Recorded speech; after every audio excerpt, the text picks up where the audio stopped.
Greetings, traveler. I am Sir Knox, the teller of tales. Would you like to hear one? This one is called Girlfriend's Mother is Invited to D&D. Suffering Ensues.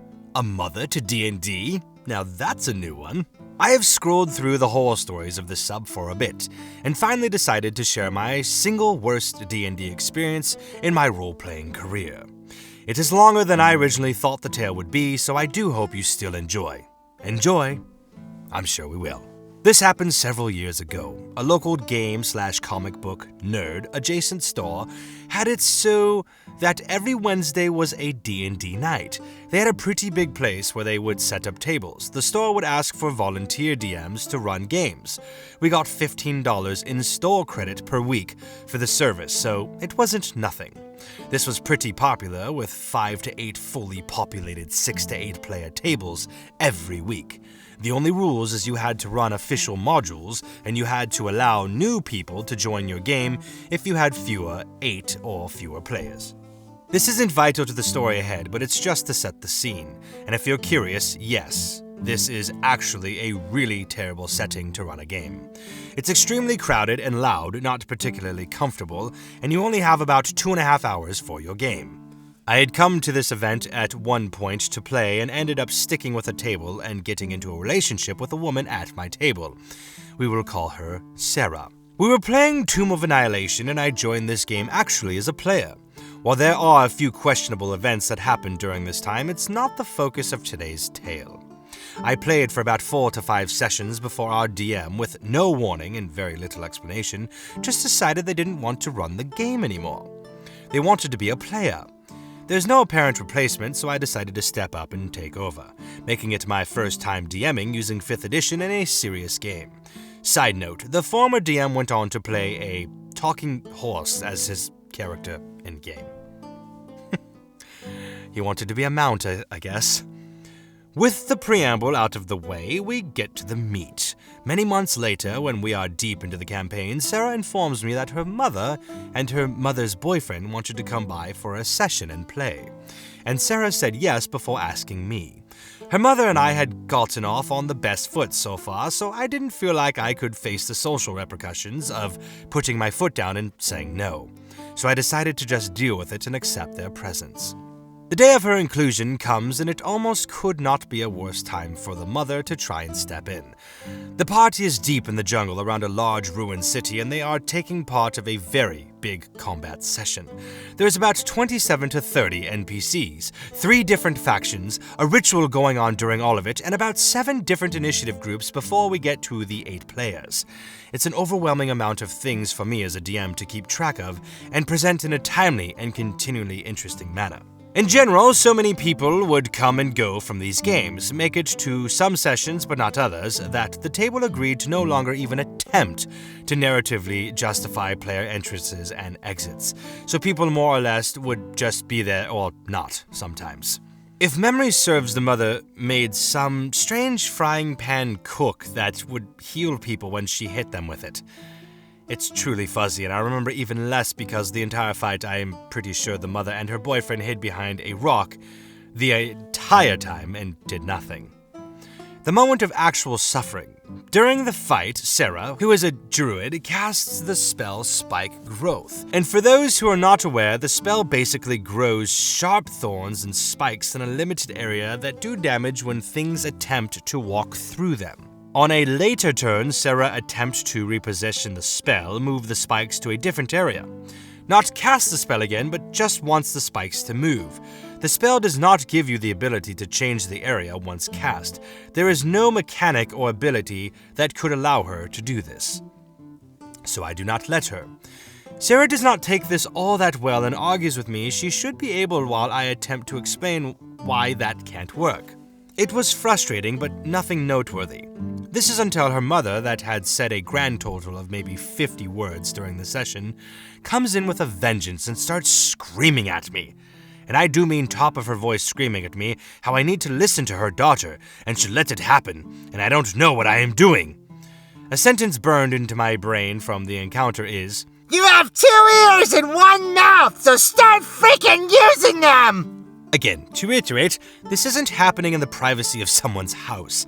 This is going on in the middle of a game store, with 40 other people around, all trying to play D&D, with several effective strangers at our table. I am thankful to say I remained calm and only responded to her shouts and anger by trying to lower the intensity of the situation. But this went on for the better part of 5 whole minutes. I'm sure that felt like an eternity too. Eventually, she stopped yelling with some difficulty. We were able to move on, but needless to say, the atmosphere was tense and the mood killed. Yes, obviously. I've never been part of another D&D experience which caused me so much stress and anxiety in my life other than that. The whole game was a shit show, but those are stories for another time. To this day, me and the mother do not get along with each other. Shocking, I know. Hey, at least you stayed together. I thought you were going to end after that, so obviously the mom's a psychopath and has some trauma, I'm assuming, somewhere to make her so sensitive to you not listening or doing what you're told. But, sounds like you handled it well, and I'm glad you stayed together after that. Obviously, that relationship is probably going to be a bit weird, obviously, because the mother seems like a very unreasonable person. But hey, hopefully it gets better. Anyways. Our next tale is called Christian Extremist Doesn't Get Game and explains his version of D&D. Curious what a Christian extremist is. So this is a strange horror story even for my standards. Time ago, I was on a Discord during the pandemic, and I was discussing certain games with the people in chat, to which one particular individual, whom we will call Kenneth for obvious reasons, is in the conversation listening carefully. This server was focused on TTRPGs, but most people only did D&D because that was the only thing they knew, and I have a reputation for being the drug dealer of games. I'm the shady guy who goes, "Psst, hey, want to play some Vampire the Masquerade? The cool kids play Vampire the Masquerade type of guy." Thing is, I am describing Exalted. Some of you may go, "Oh boy," the moment I said that name. For those who don't know what Exalted is, I'll try to summarize as this. Think Avatar The Last Airbender / Korra plus Final Fantasy 3 to 4 and a bit of 7, add Ghibli's Mononoke, Nausicaa, Laputa, a bit of Macross plus a bit of Evangelion, a lot of 90s martial arts anime, and you're halfway there. It's a high fantasy TTRPG that tries to emulate the drama and combat of anime, with all the style and rule of cool you can squeeze into a book. That being said, the book has its flaws, but that's not why we are here.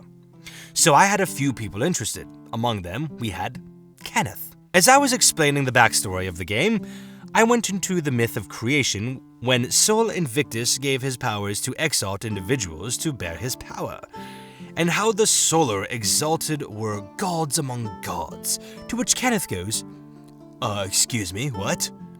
"Oh yeah," I said, "Exalted is a rich mythology, where there's a god for everything. It's very close to animism in theory." "And a what?" said Kenneth. "Animism. You know, a religious belief in which everything, every object, and every being in nature has a corresponding god. The god of rivers, the god of winds, the god of harvest, the god of the blade, the god of hammers, etc." I don't get it," said Kenneth, to which everyone was silent and said, "It's kinda common in anime." "Yeah, but I still don't get it. I mean, it can be possible in Japan, but in Christianity, there's only one god, and believing there's more than one is heresy." I couldn't believe it. The guy couldn't separate his personal perspectives from a game, or even expand his personal horizons to consider that possibility. "I don't like it. It sounds satanic," he said, to which one of the players said, "How can that be satanic?" Well, again, the belief on other gods beyond the God and Jesus, it's kind of disrespectful. Another player in the chat interjected, "But don't you run D&D? Isn't there like huge pantheons of gods?" Kenneth said, "What's a pantheon?" I explained, different gods with their own systems of belief, to which Kenneth replied one of the things that to this day made me speechless. "Yeah, but in my D&D games, I don't use other gods. I made Jesus in D&D and God, and then there's Satan. It's very easy to understand, and it follows the Christian values." One of the players said, but what if I'm Jewish and I don't believe in Christ? To which Kenneth just nonchalantly said, I won't let you join my games. As simple as that. After that, I had to take 5. Time passed and I ended up running Exalted for a bit to a few of the players. We had fun, and I'm glad Kenneth didn't join the game, but I'm still baffled that he was so zealot. Well, that's not what a zealot is, but okay. I get it though. I wouldn't call him a Christian extremist. I would just say he's a Christian. Some Christians don't want to even participate in the fantasy of entertaining the idea of other gods. And obviously, if that's how they are, then they shouldn't play in campaigns where people do that. And if they want to run a campaign themselves where they have that, then, so be it. And if someone doesn't... not allowing someone to play, though, because they aren't Christian is weird, honestly. That's a bit of an extreme bit, I guess. But I'm a Christian myself, and if I play D&D, sometimes I feel a bit uncomfortable with some of the god atmosphere. I put it into my character. I make my character abide by a certain set of rules. If I don't want to worship or roleplay other gods, then I won't. But that doesn't mean the rest of the people around me can't. So just, I would say, work it into your player, and just accept that the world around you that you're RPing in, it's going to be different. It's like the regular world we live in. Guess what? Not everyone believes in the same things. It doesn't mean you disassociate with the world, right? You still have to get along. But then also at times, it's okay to just play fantasy, With that logic, honestly, think of the movie The Passion of the Christ, right? Somebody had to play Judas, right? Judas is supposed to be the bad guy, the evil one that turned Jesus in for 30 pieces of silver, right? So, is the actor bad? Is it blasphemy for the actor that played Jesus to portray Jesus? How far are you going to take it? Or is that acceptable because it goes along with what you believe and you think it's just a simple reenactment of something that you hold dearly to yourself? But I'm not talking to this individual. Honestly, it's a bit much. I think if you're going to play a game, especially D&D, even as a Christian, you just have to understand that there's going to be elements of paganism, diabolical things such as vampires and demons. But at the end of it all, you're not really worshipping it. You're just playing a game, you're having some fun. And I'm pretty sure God is okay with us enjoying our time, as long as we're not being sinful, right? If that's what you believe. Anyways, that is the end of our tales for today. If you'd like to hear more, come back and I shall tell you some.